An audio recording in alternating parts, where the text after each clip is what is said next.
Welcome to CMA TV. We're here in Stamford at CMA Shipping, the largest shipping trade show in North America. My name's Roxy and I'm joined here today by Michael Attar, the CIO of Future Tech Enterprises. Thank you for joining us today. Thanks for having me. What would you say are the biggest threats to the maritime industry at the moment? Well, I believe the maritime industry is suffering from similar issues that a lot of industries are having today, where they had closed proprietary interfaces and they're now open to the internet. So security is becoming a much larger threat, both for commercial reasons as well as for personal reasons. We have people that actually want to access the internet for their own email and personal use, as well as commercial exchange of data. Both of those data streams are risks to the production networks. And what do you think companies can do to be more prepared for cybersecurity risks? You know, it's really about assessing the assets that you have, evaluating how well they're protected, and then really the key there is to rank the criticality of the asset versus the risk and the ability, the capability you have to protect that asset. Once that's done, you can then have a plan to address your most high risk areas. From there, you really need a readiness assessment plan where you discuss with the team of stakeholders, you know, what happens in various scenarios. If there's a power outage, if there's a major weather storm, if there's a denial of service attack, what do you do? So when those things happen, you're prepared. Securing and monitoring and managing your assets are really critical. We work closely with SecureWorks. They offer SOC services where they'll do 7x24 monitoring. They'll do intrusion detection and prevention, and they'll validate your infrastructure for you in terms of a proactive approach to security. And how do you think cybersecurity is going to change in the next 5 years? Like, how is the threat landscape going to change, and what technologies are going to emerge to counter that? That's a great question. You know, I think we all are aware that internet access is becoming more and more prevalent. You know, 5G networks are coming out, which is just going to increase the pipes, increase access to things. Internet of Things is another, again, intrusive technology. We use them for really productive purposes, but they obviously come with risk.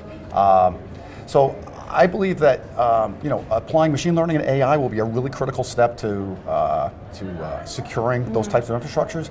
You know, human beings can't react fast enough. When threats happen, you know, you don't only have to be right once. If you're trying to hack into a network, you have to be right all the time to prohibit people. So I believe machine learning and AI will be a critical technology to thwarting attacks.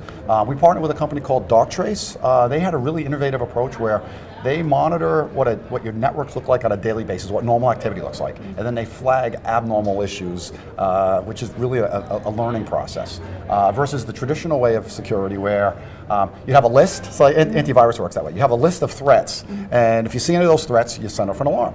The problem is if there's a new threat that comes along that you don't know about, you really can't react to it, right? You have to be reactionary. To be proactive, AI will sit there and say, I know things look like this. This is what I'm supposed to see every day. When I see something different from that, I then take action. So you don't really need to know what those threats are prior to flagging them as alerts. So I think that's a critical technology. I also believe that network virtualization will be another key technology to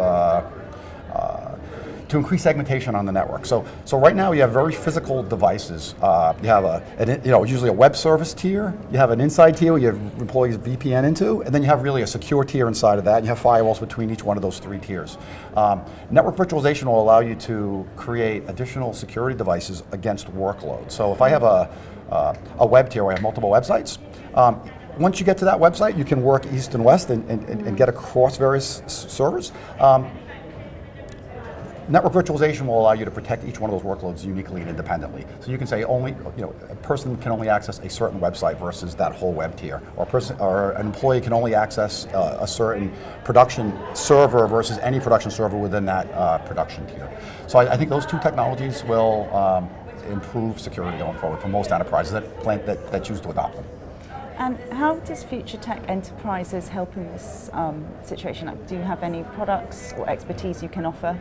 That's a great question. Yeah. We do. You know, we're a NIST certified facility. We're PCI. We're HIPAA. So we, as an organization, maintain a secure facility on our New York office as well as our Virginia offices.